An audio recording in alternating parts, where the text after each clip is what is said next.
Hello, this is Captain Kilo of the USS Avro, reporting here with a battle report for the Kobayashi Maru scenario for the Antares project.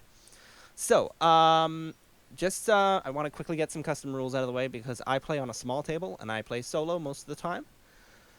So my table is about, I think, half a foot shorter roughly in either direction, so I use some slightly different rules. Um, one of the biggest is when flying off the board, if you can perform a maneuver that lands your ship back on the board, even if the edge of your maneuver went over a bit. So, like, I think the only one that really works well at that is the turn maneuvers. But if you can perform a turn and your ship's like on the edge of the board, and technically the template goes off the board, but your final position is back on the board, it is not considered flying off just because it's a smaller table. Second of all, placement rules. I have to, when I'm playing certain missions, I have to adjust where things are placed. Because if I place the Kobayashi Maru 1 foot away from the edge of the Klingon starting area, it would be too close to the center of the board. So since the board is supposed to be 3 feet by 3 feet, and 1 foot would be 1/3 of that, I just put it roughly 1/3 to the Klingon side, like from the Klingon side. Now, into other custom rules. I have a custom initiative rule. It's not really going to come up here, but essentially I use the captain skill initiative, and when there is an initiative tie, I break the tie not with a battle stations roll off, but with the cost of the ship. So instead of using who has the lowest captain skill when you have a tie, because you can't use the captain skill if it's a tie, I use whoever's ship is the cheapest is considered to be the lower captain skill. And that's the total cost of all the upgrades. So that's the gist of it. There aren't any ties like that except for the Goroth and the Clothoth. Clothoth? I call it Koloths. It's a D7. But they're on the same side, so that really doesn't matter. Also, if you're asking what sort of AI I use, I'm a dungeon master, and I also play D&D as a player. So there's a concept known as metagaming, and that is where you refuse to act on knowledge you know. So let's say I purchased a D&D game module, Waterdeep or something, and I know the layout of a building, and I know where the traps are, and I know where a guy is hidden in the building. Now, I personally know that information, but if I'm playing through as a character, my character doesn't know that information. Even though I know that there's a big, huge secret on the other side of this door, if my character has absolutely zero reason to open that door, and they aren't suspicious of anything, they're not going to open the door. Even though I know it would be super cool if they did, I don't let them open the door, because they don't know that. So likewise, that is sort of how I play my games. I control how much they know, and I act upon what they know. I usually have each ship act more or less individually based off of what they... Sometimes I don't even let them know about what upgrades are on a ship, because if you're going to not metagame, you may as well really not metagame and be all like, well, I didn't know that small ship had a secret weapon on it. I didn't know it was charging its gun. But I probably won't be doing that.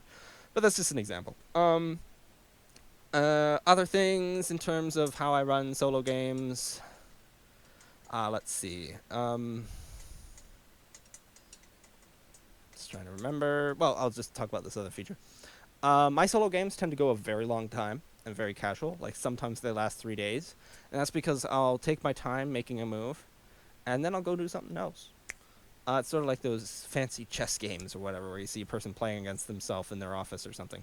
So I do a little bit of that. I'm probably going to be playing this one straight through, though. From beginning to end, because it's a league game. Finally, since this little... I usually don't use cards that let you look at other people's maneuvers, because... what's the point? The whole metagaming thing, it's like... gets a bit confusing then. Other things is when I set movements for ships, I don't... I tend to put quite a bit of thought into it sometimes, but sometimes I just throw a movement on the table because it makes it more challenging. Because honestly, especially when I take long breaks between turns, I'll forget what each ship's movement was. And then it becomes a challenge all over again. And I try not to put too much thought into the movement just because of the whole metagaming thing as well. So sometimes you end up with quite a lot of collisions, and that's quite fun sometimes, especially when you had the perfect shot lined up, but because I didn't try to coordinate between ships on movement, they end up crashing into each other. And I typically just set the dials in order of initiative, and I don't go back and change them even if I think I may have made a mistake, just because of the whole I'm playing against myself, and I try to come up with new ways to get challenges. All right, so this is the scenario Kobayashi Maru. So we have the Tim Waters commanding the animated USS Enterprise on one side of the board. And then we've got 3 D7s. One is a generic with a generic captain. We'll call him Captain Neret. We've got the Gurath with Captain Koloth. And then the Koloths, as I like to call it, Captain Bykor. And then in the middle we have the Derelict Ship token, which is from the starter sets. And it has 3 mission tokens on it, and I stuck a battle-damaged Oberth model on top of it to be the Kobayashi. And then there's 2 stacks of 4 tokens to represent each round, and we got to remove one of those tokens each round. So basically, in order to win, I got to collect, get the most points, because this is a league thing. It's get the most points. It's not just a mission, so... Because there's really no winning this mission, technically. It's the Kobayashi Maru. So it's based off of how many tokens you can get off of the Kobayashi Maru and stick onto the Constitution-class ship, and how many rounds you survive. So, yeah. Okay.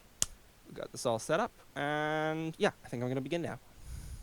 Alright, so first up here we have the generic D7 battlecruiser pulling forward with a 4 forward. It's going to attempt a target lock, and no, it is out of range of the Enterprise. I see. Oh, it's taking a battle stations. It appears that the D7 has decided to be very offensive for this game round. It appears that in response to the D7's action, the USS Enterprise has pulled forward at speed 4, target locking it as it moved into range 3. The Enterprise and the specific D7 battlecruiser were set up in response to each other, as the D7 was placed on the board first, so the Enterprise wanted to be aligned with it, which is why it was able to pull off this maneuver. However, in the next turn, it looks like the Koloths... No, that's not it. The Gurath might be able to perform the same trick on the Enterprise. We'll find out in just a moment. So the Gurath has pulled forward, same speed 4. It is not within range to use projected stasis field. Now, it could perform a target lock and attempt to fire off its magnetic charge, but it appears to be taking a defensive action, perhaps to protect its primary tool against the Enterprise. Last thing it needs is to lose stasis field and turn round. Now, let's check in with the Klothys. It appears to be far on the edge of the battle, not quite in range for turn 1. We'll find out. So the Klothys has performed a 4 forwards. It is out of range of the Enterprise and is using its action to cloak. It does have options for some free actions, but they don't appear to be useful at this time. We'll chime back in to see how the battle goes after the first round of combat.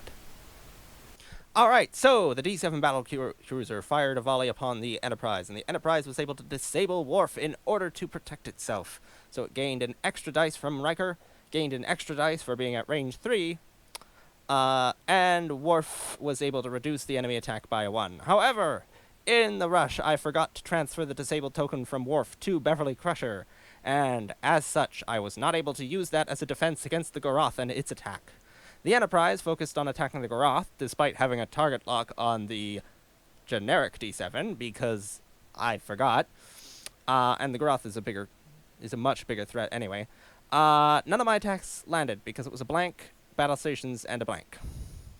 Onto the Gurath. The Gurath fired, using magnetic charge to fire 5 dice, got 3 direct hits. Well, got 3 hits. No criticals. Riker boosted my ship's defense from 1 to 2. I rolled 1 evade, then used the B'Elanna-Beverly combo to cancel the other 2 dice. And that was the full combat round. Okay, moving back into movement phase, we see the generic D7 has pulled a 4 forward in an attempt to crash into the Enterprise or at least block its path. It wasn't able to hit it, However, it has closed well into range 1. It has decided to forego its battle stations action, as it does not believe that it will have the Enterprise in target by the time it flies away from it. So it has switched to a target lock as opposed to a battle stations. So it's thinking of the future, at least. The Enterprise has performed a 3-bank to port. It is moving its target lock to the Garoth, and it is both out of arc of the D7, and the original D7 is out of its arc. So that's why it's attempting to move. It looks like it took the turn as an attempt to bypass the ships. It's probably going to come around and circle around the back of the Kobayashi Maru, perhaps attempting to fire out of its starboard side with its 180 arc. We'll see what happens. Alright, so this is an interesting predicament here. The Goroth has performed a 1 forward, most likely as to try and keep the Enterprise in arc. However, due to the Enterprise's bank to the left, it is out of the arc of the Goroth, but the Goroth is still an arc of the Enterprise, so that Goroth is going to actually attempt to use Blood Oath to kill Tim Waters. So we have 5 red dice for Tim Waters and 5 red dice for Koloth, and we will see who rolls the most battle stations. Whoever wins gets +2 captain skill. The other guy dies. So Koloth rolled 1 battle stations, and Tim rolled 2. Okay, so Koloth just got himself killed. Alright, cool. Thanks, guys. Alright, so I was really hoping that would kill Tim. But alright, so Koloth's dead. Bye, you have a captain skill of 0 now, so I guess you move before the D7. And Tim now has a skill of 6. Nice. Alright. On to the next ship. I may as well just do this now without pausing. It is performing a 3 turn, so the Koloths is performing a 3 turn in order to close the distance and get as close as it can to the actual battle. It now has the Enterprise in arc at range 3, and when you look at this, the Enterprise doesn't have it in arc. And there are several abilities that trigger when that happens. So, you know what? Oh, wait, it needs to pick an action first. I'll be right back. Alright, I'm going to stop changing voices between each phase because that's a lot of editing to adjust the volume, and I don't want to. One of the worst things about listening to some podcasts is when there's inconsistent audio and you have to just keep adjusting the volume, and I don't want you guys to have to deal with that. Yay! So, the Klothos gains, well, first off, it takes the Gowron action to get itself a battle stations and an additional action bar action. So it gets the battle stations. It won't need it, though, because its attack is so absurd. Also, I realized I made an absolutely massive, probably fatal mistake. Where's target lock C? Here it is. So it's going to battle stations and target lock the Enterprise. Which was that whole massive combo that I worked so hard to build for the Enterprise. It all hinges on Tim Waters performing his action. I didn't perform his action. Now, I could go back and retcon it and use Legacy of the Name, but I forgot to use Legacy of the Name as well. And to be fair, that means I didn't do it. So, hey, in a home game, casual, I probably would have gone back and fixed it, but imaginary points are on the line, so let's not do that. We'll just see whether it can survive this. Okay, just to get an idea of just how much attack this one ship has. Okay, so the Enterprise rolls 1 green. He gets another for being at range 3, and then it gets another due to Hoodriker. The Klothos, because it is cloaked, it's cloaked. Well, it has 3 attack dice. It's cloaked, so it gets 1. Core chose the Enterprise as his 1 ship, so he gets another attack dice. Now, because the ship is out of firing arc, it can convert 1 battle stations to a crit and all other battle stations to hits. But even if it didn't do that, it has a battle stations token. And even if it didn't do that, Core would let him convert 2 of his battle stations into hits. So, Enterprise is probably going to take quite the hit. It has enough durability that I don't think it's going to die this round, and it might have the ability to repair its hull, but I don't think it can repair its shields. So if its shields go out, then B'Elanna goes out, which means its main set ability to heal. Oh wait, no, it has the action repair 3 shields. The Enterprise might be able to survive to round 3. Let's do this. Rolling the dice. That's a hit and a crit. That's a hit in the battle stations, and that's a hit. So the battle stations, due to the ship's ability, converts to a crit. So that's 2 crits, 3 hits. All right. And I don't have any cards that let me modify the enemy's attack dice. So that's not good. But hey, we've got Riker. So Hood Riker, save us. Seriously, save us. That is 1 evade and 1 battle stations, which Riker converts to an evade. And that is it. So it cancels 2 of the hits and then takes a hit and 3 crits, which destroy 3 of its 4 shields. And it has 4 shields because of systems upgrade. So it has 1 shield left. And the token would flip to its red side for the Klothos, but during the end phase, due to Klingon Patrol, which is a Klingon-only dual faction card, those are a bit weird. I think the reason they have a dual faction status is for saving points and getting past build restrictions, but it's Klingon-only. If it is not in the primary arc of any ship's range 1 to 2, it can flip its token back to the green side. Oops, it just gets to stay cloaked, I guess. This might be the strongest Klingon ship I've ever built, because I normally don't build Klingon ships. Yeah. That's cool. It didn't even need to use its target log. Well, all the battle stations go, and I'll meet you at the end of this round. Or midway through, you know what I do. Whatever. Okay, I just realized I forgot to do the Enterprise's turn to attack. The Enterprise shot at the Goroth. It spent its target lock, but couldn't improve its roll any, so it rolled 4 dice, because it was 3 plus 1 for range 1. The Goroth had 2 green, because of its named ability, gives it an extra green at range 1. He couldn't use Koloth's named ability, because Koloth is currently dead. However, he does have Toril, who lets him convert a battle stations to an evade.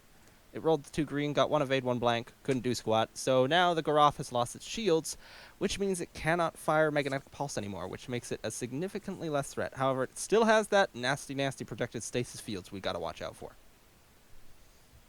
Okay, so the Goroth just did a hard 2. Came up behind the Enterprise and fired projected stasis field. Now, here's an interesting rules quandary. It says, disable all your remaining shields. It had no remaining shields, but it didn't act like it was a requirement, like you have to disable to activate. It's more like, if you have it, you have to disable it. So I say it still fires magnetic pulse. Stasis field. So it fires the, you know what? Actually, no, because magnetic pulse, it says disable 1 on this ship and target the opposing ship. So that seems like a prerequisite, like spending a target log. Projected stasis field. If you're not cloaked, disable all your remaining shields and discard this upgrade to target. Oh yeah, so you have to do it to target. So the Goroth can't use projected stasis field either, because it requires at least 1 shield to disable, because it is part of the requirement to fire it off. So no, it doesn't use the stasis field like I thought it was. It's going to instead, can it target lock? Yeah, of course it can target lock. What am I talking about? It is going to target lock the Enterprise. Yes. So it target locks the Enterprise. Yay. Then we have the other one. The generic did a U-turn at range 3, so it is now facing the Enterprise's rear. However, the Enterprise, and it has no action because it took red ox. The Enterprise is flying away at a 3 curve to try and escape the battle so it can repair its shields. So I think it's out of range now. Yeah, it's out of range. So those guys aren't a threat to it. Uses its action, its ship action, to repair 3 shields. And because this is the Enterprise, I'm going to trigger Legacy of the Name. I place 3 time tokens on this card. And it lets me take any action as a free action because it is an Enterprise named ship. So I'm just going to place those, and my action is going to be Tim Waters. So I remove all disabled tokens from my crew. So now the ship is back to full health and has all its abilities recharged, except for Legacy of the Name, which has 3 time tokens. That worked out for the Enterprise, but we still have the Koloth's turn. The Koloth's, because there was quite a traffic jam ahead of it, it decided to take a 2-bank starboard, which brings it closer to the Kobayashi Maru, and actually lands it in perfect shooting range for the Enterprise. The Enterprise can't shoot it, so dang it, that's going to be bad. That's going to be bad for the Enterprise. But the Enterprise has its defensive systems back online, so that's cool. So what's its action going to be? Well, Steven, I think it's going to take a battle stations using it's already got a target lock. It's going to use Gowron to get a battle stations, and you know what? Just because it can, it's going to... Does it need to disable Gowron at all for that? That seems a bit crazy. You know what? It's not going to battle stations because it has all those crazy conversion powers. It's not going to battle stations. No, it's going to use Today is a Good Day to Die to convert all hits this round into crits for all ships. Yeah, this is going to be an interesting game round, people. There's only one ship that can attack, and that's the Colossus. Let's just do it now. Let's see what happens. So he is at range 2 of the Enterprise. So he's got 3 dice normally. He gains 1 because he's attacking his favorite ship. He gains another because he's cloaked. He is out of arc, so he already has the 1 crit and all others hits battle stations conversion. And he has Today's a Good Day to Die. So this is going to be possibly entirely crits against the Enterprise, which is rolling 2 green. Oh, wait. The Enterprise is going to disable Worf. What? Yes, disable Worf! To force the ship to roll 1 less die. So it's not rolling 5 attack, it's rolling 4. It gains... Does it gain anything from that? No, but it can't spend its battle stations, and it can't spend its target lock. However, it doesn't need to spend battle stations. It's got natural battle stations conversion. Ooh. Okay, and I get +1 green from Hood Wrecker. Alright, so let's see. We've got 4 versus 2. That was 2 hits, 2 battle stations. The Koloths converts those for me into hits, which then get converted into crits because of our friendly neighborhood. Today's a good day to die. And people thought that was a bad card. Pfft, you just need to save it for the right attack when you can attack and no one else can. So that's nasty. And now we've got our friendly little green dice. 1 of 8. Okay, so now we're going to go into combo time. If any of you are familiar with my combos that I was speaking of in the build video. And I think I did some earlier here. Okay, so first off, let's take that 1 hit to cancel that 1 crit. Cool. Second of all, we disable a shield and disable B'Elanna, but we're going to disable Beverly instead to cancel 1 crit. Woo! We then disable another shield. And this time we have to disable B'Elanna because we don't have anyone else. Oh, I feel like there's another card that I can use instead for that, but I can't remember what it is. It's maybe like the EMH or something. Anyway, so that cancels our other crit. So the ship takes 1 crit, which destroys 1 of our shields. Okay, we can live with that. Alright, and so that's that game round. So the Enterprise has 1 shield remaining and 4 hull. The Klingons have not been harmed. So that whole theory of me going in and killing the Klingons is not really working so far. Oops. But the Klingon strategy of using stasis field is also not working. But they're just winning anyway. But I could win this war of attrition. Unfortunately, there's a timer, so I don't know if I can actually win the war part, or, well, the attrition part. Alright, things are not looking well for the Enterprise. The Garoth, moving at turn 1 this time, because of its dead captain, took a 2-turn and closed in on the Enterprise. It managed to do... It still has its target lock it wasn't able to spend, so it decided to take the battle station's turn. And let me just check here. Yeah, it's in range to fire. The generic D7, still with its Ox token, performed 4 forwards in order to close the gap between itself and the Enterprise. It figured being able to shoot was better than just getting rid of the Ox token. Once it gets in closer, it can, perform a green curve or something. And it's also in range.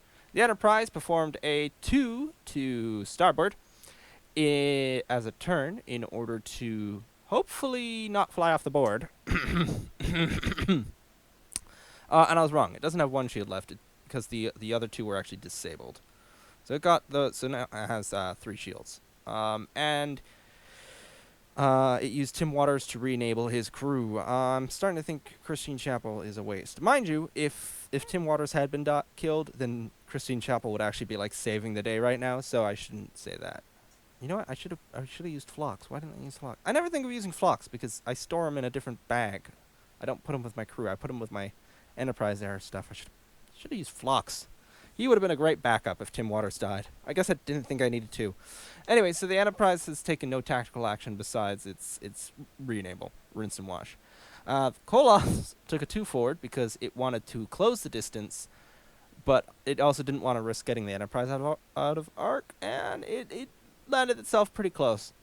It's at range 1 right now. However, it doesn't get to use its natural super battle stations conversion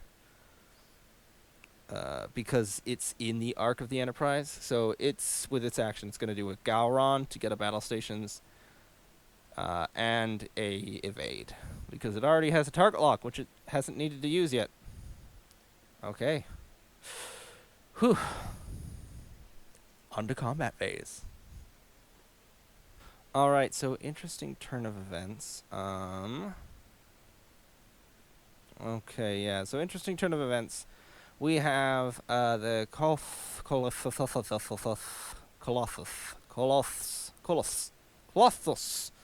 firing 6 dice due to all its crazy abilities.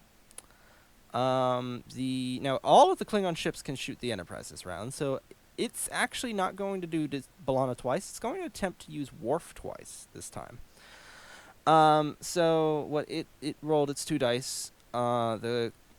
The Colossus rolled a hit and a battle stations. It couldn't use its battle stations or its target locks thanks to Worf. However, I should really run Worf more often. He's great. I think he's better than B'Elanna. However, he still has the battle stations conversion from core. So it's good to have those, 3 levels of battle stations, apparently. So it got 2 hits versus 2 green. One of the green dice managed to evade, the other one didn't. So I am going to disable B'Elanna to disable one of my shields to cancel that hit. Because if I don't, I'll just lose the shield. So, may as well use it, right? So I disable the 1 shield and cancel the final hit to take no damage from this. But now we have to deal with all the other D7 battlecruisers, which we may as well do right now while I'm still recording. Okay, so generic D7 battlecruisers firing at range 3, so that is 3 red versus 3 green, thanks to Hood Riker's 1 boost. That's all battle stations, and I forgot to trigger off Worf. Oops. Oh well, I'll save him for the other attack. So Riker converts 1 of these to a hit. I evade one of the, because it rolled 2 hits. Oh, sorry, I should have remembered this. I'm just gonna go back. It gets its target lock. So the target lock re-rolls the blank, and it scores a critical. So what actually happens now is there's 2 hits and a critical. I rolled the green already, and those were 3 battle stations. Riker converts 1 of them over. And, if I was making this build for, a non-faction pure, I would definitely put, Toro on here, because having an additional conversion is real nice. Alright, so let's see. That's cancels there, so it takes a hit and a crit to the ship, which take out its last 2 shields. It still technically has one shield, but it is disabled, so not useful at the moment. And so now let's just quickly check in on the Gorath, because the Gorath is going to shoot us. It has a target lock and a battle stations, which it is most likely going to use. So we're just going to disable Worf, because last time we didn't actually disable Worf, we disabled Beverly. We disable Worf. So now the Gorath is rolling two dice versus our 2, because we're at range 2. He rolled a hit and a battle stations. And he can't spend his battle stations or his target lock. And I rolled a battle stations and a evade. So that cancels that. We are safe. Woo! Yay! So let's take off a time token here. And another counter. So that was the end of round 4. Yeah. Nice. We aren't finished yet. I just realized I forgot to do the Enterprise's combat phase. Also, in order for the Koloss to stay cloaked, it's going to have to use its Klingon cloaking device, which means it's going to have to take 3 time tokens on that, because it's too close to the Enterprise. And it's still in its firing arc, so it can't use the... So it runs the risk of... Basically, it's whatever. What is this, Scout Crew? Klingon Patrol won't activate to automatically recloak it, so I'm just going to put those there for now.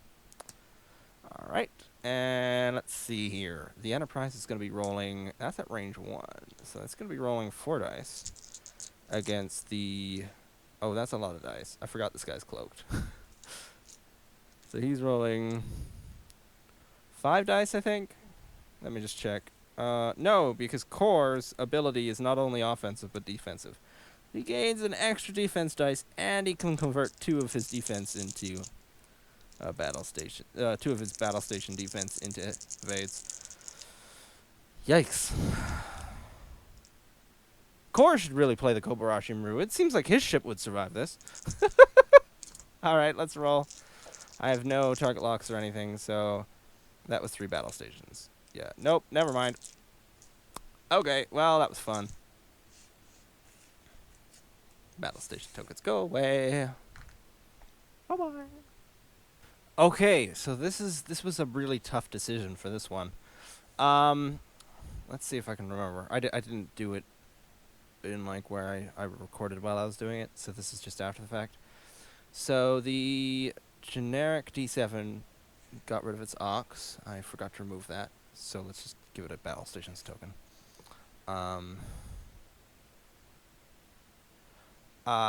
It took a slight. It was a to starboard bank of 2 because it was hoping to get the Enterprise. Because the Enterprise, it looked like, was going to fly around the back of the Kobayashi Maru, so it was like, well, I'm just going to try and catch it when it goes around the back. But its turn wasn't quite tight. However, that worked out great because the Enterprise thought, well, there's this big, huge cluster of ships here, right? So I'm going to cut in right beside the Kobayashi Maru, and I didn't realize that that actually landed it, so the D7 has it directly in its firing arc. However, the Enterprise was smart because it did escape the firing arc of the Gorath and the Koloths. I thought those 2 would collide, actually, once I started moving ships, but they didn't. Now, the Enterprise had a decision. It is only in the firing arc of 1 D7 battlecruiser. And it is right beside the Kobayashi Maru. It's surrounded by ships, but only 1 can attack it. So instead of repairing its shields, or which would have been smart, or re-enabling its entire crew, which it could have also done, like if it wanted to survive perfectly, it would have re-enabled, it would have repaired all of its shield, and then moved used Christine Chapel. Oh, I couldn't use Oh no, that won't work. Oh, no, that won't work. Never mind. I just realized I made a mistake. I used Christine Chapel here, but she's a planning phase, not an activation phase card, so I couldn't activate her. Never mind. I was going to trigger the Kobayashi Maru action. You know what? Ugh, that's such a gamble. Okay, so here's the situation. The Enterprise is only going to take 1 shot here, and it's going to be a 4 dice attack from the D7. That's its choice. It'll be rolling 3 evade with 1 battle station's conversion to protect it from Riker here. It has no shields left. Does it? Wait, I thought it had one to disable. Well, I moved it. If I moved it, then that was my mistake, and I gotta live with it. It has no shields left. So it's got 4 hull. The D7 has a battle stations. The D7... Now, what I was going to do was re-enable Wharf, but I can't do that because I had to do that during planning phase. So, it'll be 2 green versus 4 red with a conversion.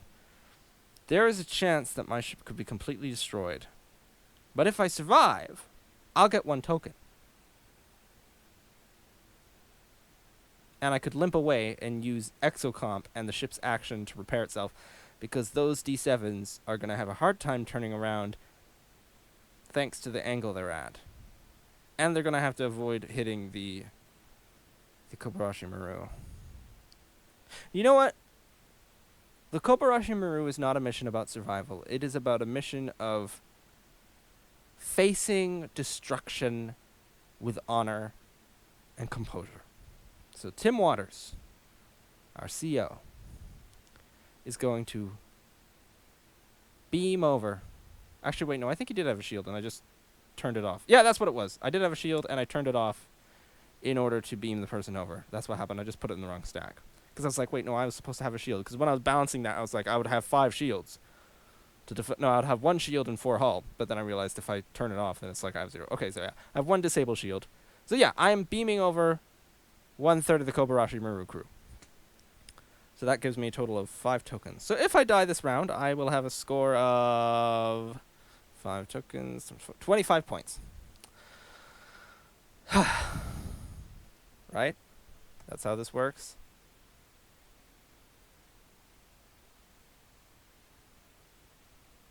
Yay! Okay, yeah, I do. It says rescued. It doesn't say I have to get it across the board. Because this isn't a mission you're supposed to survive anyway, so why would they measure that? Okay, so yeah,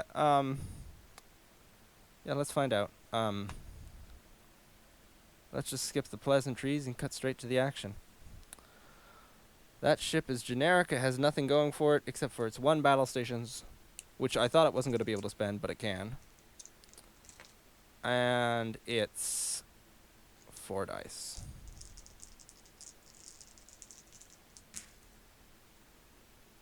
Okay, that's not the end of the world. So that's 2 hits. And a battle stations, that's 3 hits. I still have 1 hull. There's no crit, so I don't need to worry about my ship exploding. Riker gives me 1 extra green dice. This is green dice. Let's do this. 2 of 8s. I take 1 hull damage. And I don't die beside the Kobayashi Maru. Okay, so now my plan is to... I think you're not allowed to leave the board unless you have all the Kobayashi Maru crew. I think that's the idea. Otherwise, it's like you didn't try hard enough. I mean, IRL, I think at this point, I would say we got 1/3 of the crew. Let's book it out of here. We're all going to die. But no, we're supposed to save everyone. So that's what I'm going to try to do. I'm going to try to either survive until the end of the clock or save everyone. Ooh, so I think right now the Enterprise's idea is going to try and fly behind. No, it will not fly behind. It will not fly behind the D7s because the D7s will just K-turn. It's just going to fly as fast as it can to the other side of the board while the D7s are trying to work out their movement. And it's going to use Exocomp, which I can actually trigger now because it's considered the end phase. Ooh, Legacy of the name reactivates. The Klingon cloaking device is slowly recharging. My 1 shield gets turned back on. Yeah, I'm going to use Legacy of the name, I think, to do some crazy stuff. So yeah, I'll be back in a bit. I forgot I can actually fire back. I'm so focused on the Enterprise's defense that I forgot I can shoot back. So Enterprise is going to unload 4 dice into this D7 with a evade of 1. That's 2 hits and a crit. It rolled 1 evade. So it cancels the hit. It loses a shield and takes a critical hit to the hull. And that is... Okay, I did not make this up. That's warp core breach. That's a warp core breach. I might get some decent points out of this. I can't believe... I'm happy this build's working. Okay, warp core breach. During the planning phase, roll 1 attack dice on a crit. Alright, yeah. Okay, so we'll find out. After these messages, we'll be right back. Yeah. Actually, let's just roll that now. Hey, it didn't blow up. Okay. Yeah, okay. I'll be back to you. Alright, and we are back at the end of the activation phase for round... Oh, I think the Klingon cloak reactivates now. Yeah, I think it was supposed to reactivate there. Alright, so we're at the end of the activation thing for round 6 now.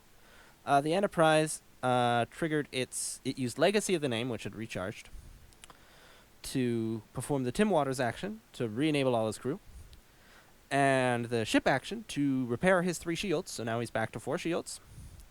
The generic D7 performed a 3 hard turn in an attempt to keep up with the Enterprise and keep it in arc. However, probably should have performed a 2 hard turn, as it overshot and it's now out of arc. But it looks like it's lined up for the next turn. It'll hit it. Surprisingly, the Gorath pulled a 2 turn and managed to keep the Enterprise in arc, and it still has a target lock because Worf keeps preventing him from using it.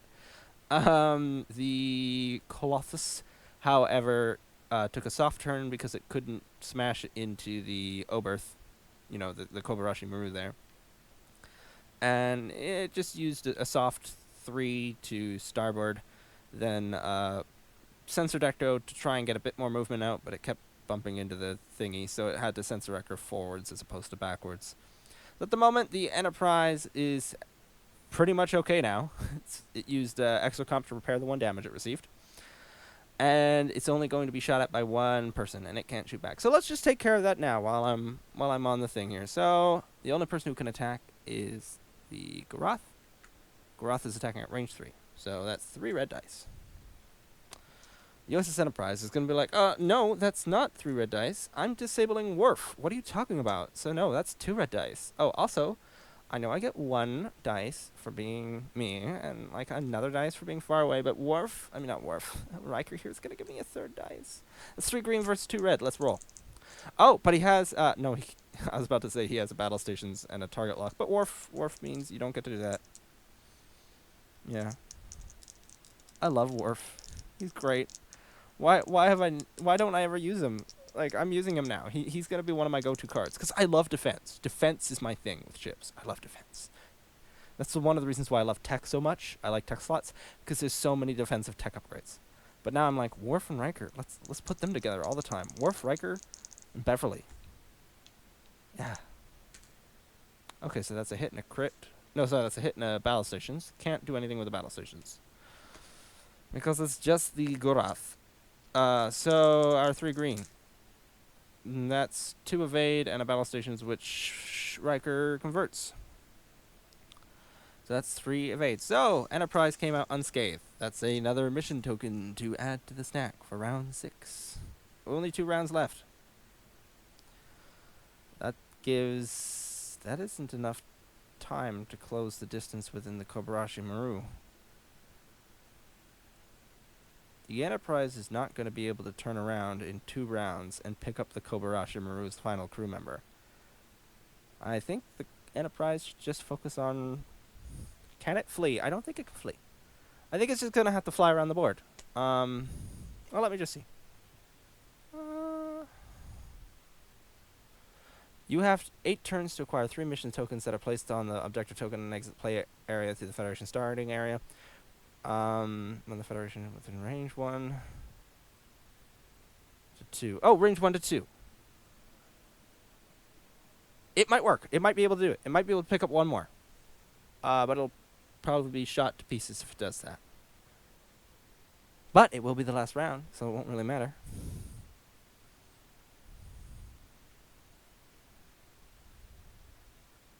Maybe the Enterprise should... You know what? I'm just going to play and see what happens. Woo! Okay, here we are at the end of the... Let me just quickly count these up. At the end of round 7's activation phase. So the Klingons have managed to right their flight problem. So now there is a nice, almost flying V shape. Well, it's we have here. You should be able to see it on the screen. The generic D7, flanked by the Klothos, which now the generic D7 has actually taken a defensive action because it has a critical already, and it's very close to the Enterprise. However, its decision to use a 1 turn was pretty spot on because now it has to deal with the Enterprise being straight in its firing arc. However, it's also in the Enterprise's firing arc. The Klothos is behind the D7, flying in a nice formation. It used a sensor echo to actually get there. And the Goroth is coming up from behind. All of them have a shot on it. So the Enterprise, it actually used Christine Chapel to re-enable Worf. I did this during the planning phase. Remembered this time. And it chose for its action to actually just evade, because it's going to be taking a lot of pounding this round. But if it's lucky, it might be able to slip behind the, slip around the side of the Klingon ships. But considering that it tried that trick once already, I think I'm going to have at least some of the Klingons perform a K turn, because they wouldn't be dumb enough to fall for that trick twice. And for the record, when I said that trick the first time, like, that just kind of came to me on the spot, so I was like, oh, hey, that's cool. Klingons didn't really anticipate it. Because I didn't anticipate it. Okay. Alright, so let's see. First up in combat would be the Klothos. So I'm just going to do this combat round and then just summarize what happened, because this might be the end.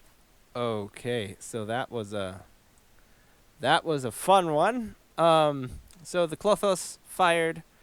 Worf was disabled. Well, Beverly was disabled instead of Worf.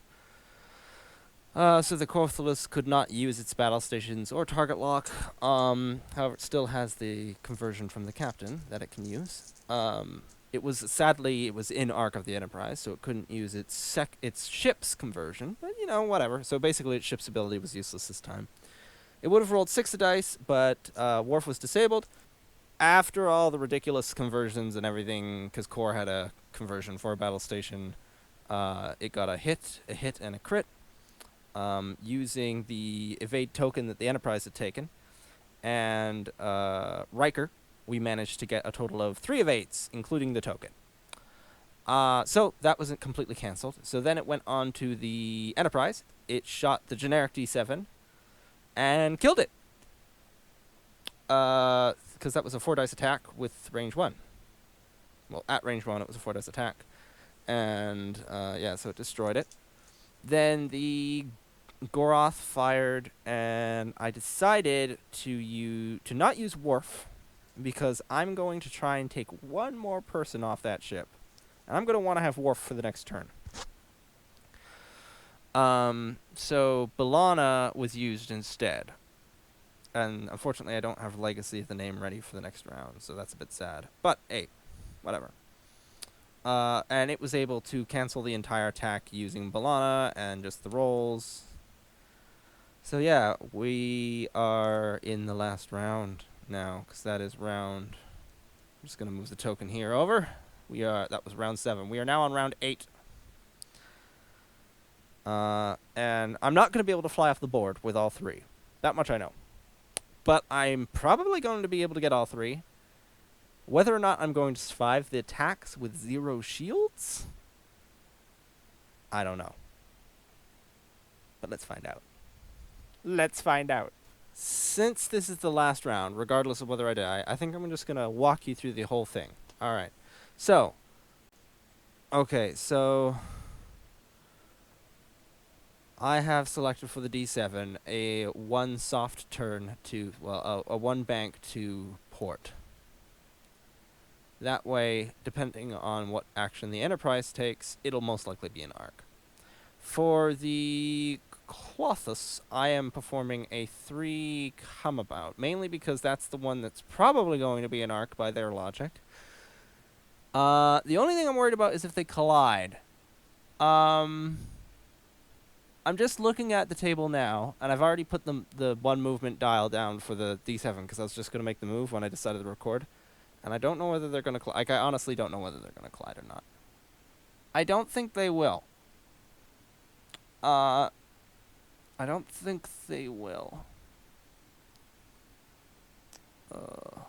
This feels The reason I'm doing this is because the Klothos has the greatest chance of destroying the Enterprise when it has a Ox token because of its natural conversions. Second of all, it needs to not, in order for its conversions to work the best, it needs to not be in the firing arc. That's when it gets its best conversions.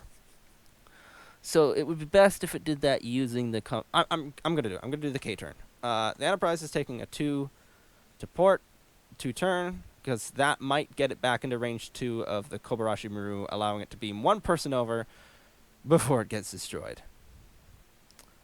So, okay, let's do this. D7 has the initiative. It's moving 1 soft. It travels here. It keeps its target lock. It's going to take a battle station. You know, it's most likely going to get killed. So it... Alright, here's the... Yeah, it's going to take the battle station, because most likely the Enterprise is going to be using its Wharf ability to protect itself from the Kolfos, which attacks first. And so yeah, it's going to take the battle station. Because it's probably going to get the shot, not the Klothos. I think I made an... Yeah, okay, let's see what just happens here. Okay. So that's its turn. Battle stations, it already has the target lock. It's going offensive. It doesn't matter how many of these guys survive. So Enterprise takes its 2 turn. It's got 4 shields. It's got 2 defensive cards it can use. It can't use B'Elanna. She's been disabled already. Where is it? Right, range. I need to figure out if it can beam people aboard. It can beam someone aboard. Okay. Let's see what happens. It lowers all 4 of its shields. Still got 4 hull, so it can probably survive a volley. Maybe even at range 1. Oh my gosh. I have never done this good in a Kobayashi Maru test. I think I've played it once before and failed epically. Mind you, I didn't have this ship restriction where you have to choose D7s and stuff only. Which makes it a little more playable. Okay, so its shields are down. It's got 2 tokens, which are each 5 points for the rescue. And then it's got a stack of 7. And if I misunderstood something, sorry, I have Asperger's. I naturally misunderstand things like all the time because my brain works differently. And I just use the best guess I can at things. But it's often wrong. Alright, so now it is the Kolthos' turn, and I think it's actually going to crash into everything. From the looks of how these movements actually turned out. Actually, that might be good for it if it crashes into everything, now that I look at it. Because if it crashes into everything, it backs up and puts itself in front of the Enterprise. Which will be good for a suicide run. So let's just see if there's room. Is there room for it to slide in here? Oh my gosh, there is. Oh, there is. There is. Oh, yes. Alright, so that puts it on Ox. Not that it matters, it already has conversion. So that means both Klingon ships can just barely shoot the Enterprise. Yikes. And the Enterprise can only use Wharf once. So I was right to put the battle stations on the D7 there. Because the Enterprise will not be able to defend itself from the Garath with Wharf, because it's going to use it to protect itself from the Klothos. So let's do that now! Let's do that now! Okay! 1, 2, 3. 3 dice. Plus 1 for Core, and plus another for Klothos, minus 1 because I'm disabling Wharf. Alright, so that's 4 red dice versus the Enterprise's 2 green. One of which is given because of the thing. I have no shields because they're all turned off, and I can't use B'Elanna because she's disabled and the shields are turned off. Okay. Klothos can't use its target lock, but that doesn't matter because it's got battle stations. Please roll all blanks. That would be wonderful if you just all rolled all blanks. 3 blanks and a crit. Okay, please roll. Okay, so I've got 2 green dice. So Let's hope I can roll at least one evade or battle stations that Riker will take care of. Yes! An evade and a battle stations. I survived the Klothos attack. Dun dun dun. Oh. Fudge muffin. I just realized I should have put the Worf. I think he came from the... What pack was it? I think it was the starter. It was the Super Worf that could convert blanks into battle stations or hits or something. It was the most OP card I'd seen. But it was Klingon only, so I didn't really like it because I don't play Klingons normally. I could have put him on here. That would have done it. Oh well, it was still a ridiculously powerful ship. So it missed. So that means there's one left. There's the D7. Oh wait, no, now it's the return fire. Yeah, the Enterprise gets to shoot back. What am I talking about? Enterprise, range 1, 4 dice. Klothos, that is 5 green. Show me what you got. I rolled 3 hits. That is technically enough to sink it if it rolls all misses, but it's got some nasty conversion. Oh, wait, no. Okay, no, I forgot. Core gives you +2 green. No, sorry, +1 green. And he has a battle stations. He has 2 battle stations conversions. And then I think we have a crew member. No, we don't have a crew member here who does that. We have a different crew member for this one. Also, I have been keeping track of the cloak token on the Klothos. It's just it's got like 2 different ways to maintain cloak. So it literally has not lost its cloak since I put it up. It's like worse than Romulans with their cloaky shenanigans. So for the record, this is one for we're rolling 6 green dice against 3 red. Well, that's 2 hits, 2 blanks, 2 battle stations. The 2 battle stations, thanks to Core, become 2, not 2 hits, sorry, 2 evades. So that is 4 evades. My attack does nothing. And on to the Gurath, which is attacking at range 1, 4 dice. Riker can't be disabled. Well, Riker's already, not Riker, sorry. Worf is disabled already. So that means he finally gets to use his battle station and target lock versus my 2 dice. So this might kill me, because that's a lot of quality. He rolled 1 hit, 3 blanks. He's going to use the target lock to re-roll. Oh no. Oh, that's not good. That's now a total of 2 hits, a crit, and a battle stations, and he has the battle station tokens. That becomes 3 hits and a battle stations token. So he's spending his target lock. Let me just remove those. And the battle station token. Let me remove that. So that is enough to destroy my entire ship if I don't roll a perfect roll. Well, no. If all I have to roll is 1 evade and not get a direct hit. Or something like that. Okay.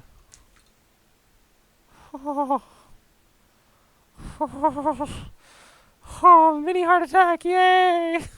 So, I roll the dice. It lands on the table, and then it hits the token, and rolls, landing on 1 evade and a blank. So I take 3 hits and a crit. Now, the Enterprise could still get destroyed, depending on the crit. And I've been reshuffling the deck every time a ship's been destroyed and the card's gone back into it. So we don't know what's going to come out of there. Damaged sensor array. You cannot perform the actions listed on your action bar. Action, roll 1 attack die. That's the 1 crit. And the 2 hits. The Enterprise has survived the Kobayashi Maru scenario. With 1 hull and 2 people survived. So let's just take that 1 last token. 8th token. Let's count up our final score. Got 5. So these are the 8 tokens for surviving 8 rounds. We've got 5, 10, 15, 20, 25, 30, 35, 40. Plus the 2 mission tokens for the rescue. I didn't rescue everyone, but I rescued most of them. That is... So that was 40, right? Yeah, so that's... Wait, what? 40... 50. Did I do that right? Yeah, 50 points, plus the 11 for the D7 I destroyed. 61 points. Now, the guys running the game can tell me whether or not I get to count those 2 that I rescued because I didn't fly off the board. But from the looks of the rules, it looked like I had to fly off the board with all 3. That wasn't going to happen. Not with the way I flew. But, so I didn't get destroyed. Yay. And I got 61 points. Woo! I would say that's about as close as you can get to beating the Kobayashi Maru without actually, collecting the last person and flying off the board. I am so happy.